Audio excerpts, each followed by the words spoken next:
Hey there, welcome to LSAT Demon Daily. I'm Ben Olson, that's Nathan Fox. We're the founders of LSATdemon.com and our weekly podcast, Thinking LSAT. This email is from Owen. Owen says, hello, Ben and Nathan. No questions today, but I wanted to share my personal anecdote supporting the accuracy beats speed motto. After taking a break to finish up my final semester of undergrad, I'm now back on the LSAT studying grind. Since my journey began, my two biggest studying mistakes have been neglecting reading comprehension and neglecting timed sections. Those are big things to neglect. Those are 1/3 of the test and and 100% of the test, which is timed sections.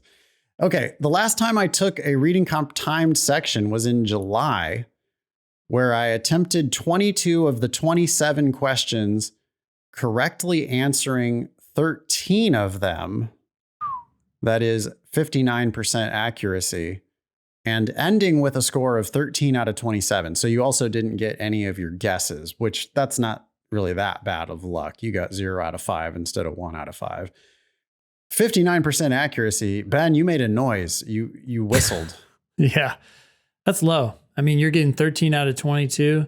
You want to slow way down, get 13 out of 15 first or whatever. Yeah. Yeah. I mean, because you're half. I mean, look, you're only getting slightly more than half of the ones. Yeah. I mean, 59% accuracy.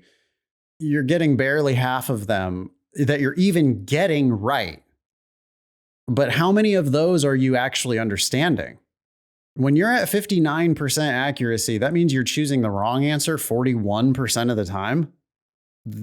This to me indicates it's like very low. It's lower than you think. And I don't want, like, Owen, my point is not to make you feel bad about yourself. I certainly don't want to make you feel bad about yourself, but I want to make it clear that you're doing it wrong. Like, you're just not comprehending what you're reading. I don't believe you. I don't believe that you understood those passages, because 59% accuracy, even if I interpret that as meaning that you actually solved 59% of the questions, you still didn't understand 41% of the questions. But I think it's more like you understood 20% of the questions, and then on 80% of the questions, you guessed 50-50. And so then you end up with 59% accuracy. Yeah, I think that's exactly what's happening. I mean, that's essentially what I was going to say. If you realize that the vast majority of test takers are getting questions down to 2 answer choices. So the vast majority of people should be getting about 50% correct. So right. 59% correct is only 9% better than guessing between 2 answer choices. That's if all you can do is remove the blatantly terrible answers. Yeah. Which isn't even that good, because when you're good at the test, if you actually comprehended the passage, then when they say, what's the main point, you predict the answer. Yeah. You haven't even looked at the 5 answer choices. And when they say, what does the author think about topic XYZ? You go, well, I mean, I know what the author said about topic XYZ, and that's the answer. Yeah.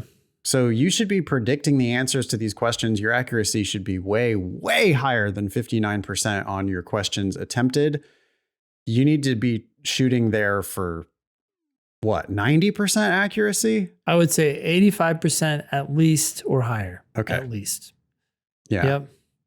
And by the way, drilling, if you just drill in the Demon, if you just do drilling in reading comp, the Demon will adjust the level of difficulty for you and try to keep you up at that like high level of comprehension.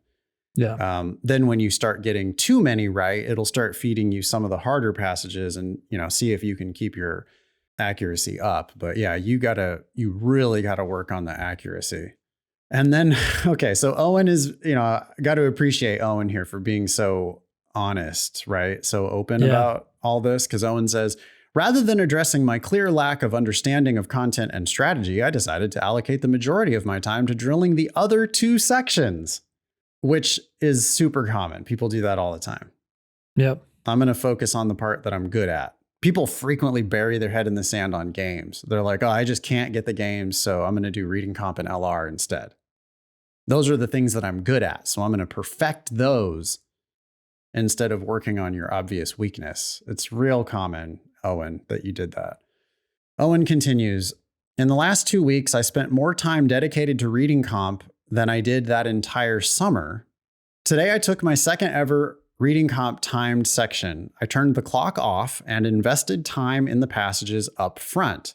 This time, I attempted 18 of the 26 questions, correctly answering 18, that's 100% accuracy, and I ended with a score of 20 out of 26 because you got a couple of your guesses right. By attempting 4 fewer questions, I improved my score by 7 points. When I saw that result this morning, my confidence went through the roof.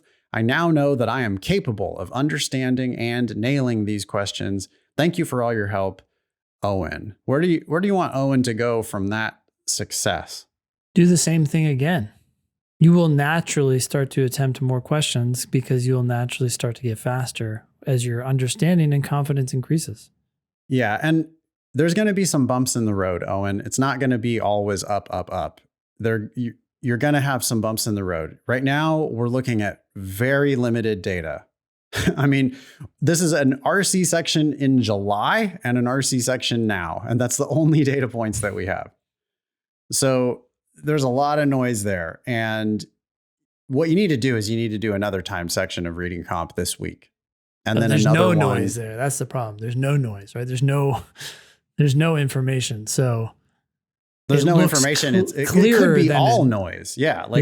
We have no idea. I mean, now, of course, accuracy is important. And when you do fewer questions, you should get more of them right. And that's exactly what happened here with Owen. So I think that this obviously is a good sign and you should be able to continue going in this direction. But you're going to have good days, you're going to have bad days, and you got to start accumulating more data points. So at least one reading comp section timed every week, Owen. No excuses.